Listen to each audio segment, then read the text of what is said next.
Hey everyone, it's Ivan with KitBadger.com, here to bring you another gear review. Today, I'm talking glasses, these Ops-Core Mk1 by Gentex.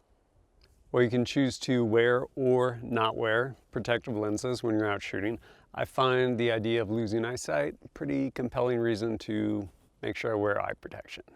I wear prescription lenses, which these are, and these aren't. So when it comes to putting in use with these, well, I definitely spend time with them. Definitely limited to a certain capacity because, again, they aren't prescription. And while my eyes aren't super bad, I can still shoot with these. I like having like super HD vision, so I like corrective lenses. But I ended up getting these about a year or so ago, and since then I've used them some. I've also let other people use them, people that took to the range that didn't have any eye protection, and put in some time with them. We'll go ahead and look at what these Ops-Core Mk1s have going for them.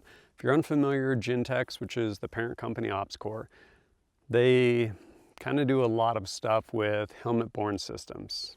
Everyone's familiar with Ops-Core, but they do a lot of stuff with the military and fighter pilots, stuff like that. Lenses, comm sets, all that. So the infrastructure is already there, and they basically adapted it over to making some protective eyewear. With that, these are aluminum. That's definitely a good thing.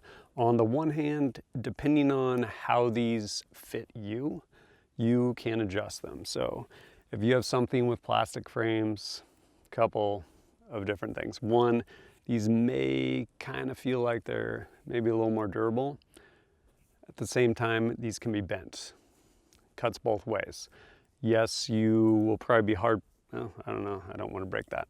But if this gets bent, you can bend it back. The other place that this comes into play though, is you can actually bend it to fit you. So something like this, yeah, you can put it in like boiling or really hot water, try and shape it. This, you can actually just shape, make it fit you. The other place this comes into play is it's way thinner than these. So if you're wearing over-ear hearing protection, especially something that doesn't have gel cups, this makes a huge difference. Being able to have something that's going to sit flat up against your head and basically not create a hot spot with over-ear hearing protection makes a night and day difference, especially going on hours at the range. With respect to the lenses, they are obviously ballistic, and the way they're made, they can be changed out and you push them out from the rear. So the way that it's set up is you have this gasket in here and a ledge, so they can go in this way, but because of the way it is set up, it can't push through. If this were to take an impact enough to actually push it through, the whole lens is coming rather than having something that clips in back here and the lens pops out in that direction. And of course, these being the dark lenses, they come with others such as clear, and you simply fit them in and press them down into place till they lock in.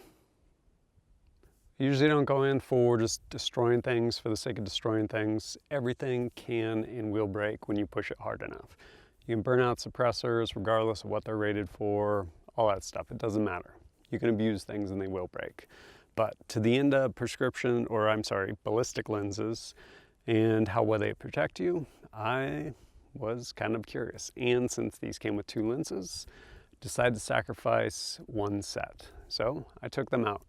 No, I didn't shoot them with birdshot. I don't know. I don't find that very applicable. I try not to get shot in the face with birdshot, but something that can potentially happen, whether it is because of my shooting or someone else's shooting, is spalling coming off steel. So to that end, I took these, set them down, basically propped up, facing the steel target, under the target, and shot my target. I ended up shooting it some with 115 grain ball, just copper jacketed, and then also some 124 grain like duty loads. Again, copper jacketed hollow points. And coming away from it, they definitely got pretty chewed up.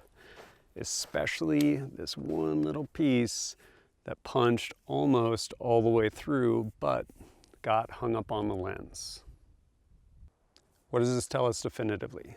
that you should never lay down underneath a steel target while someone shoots it.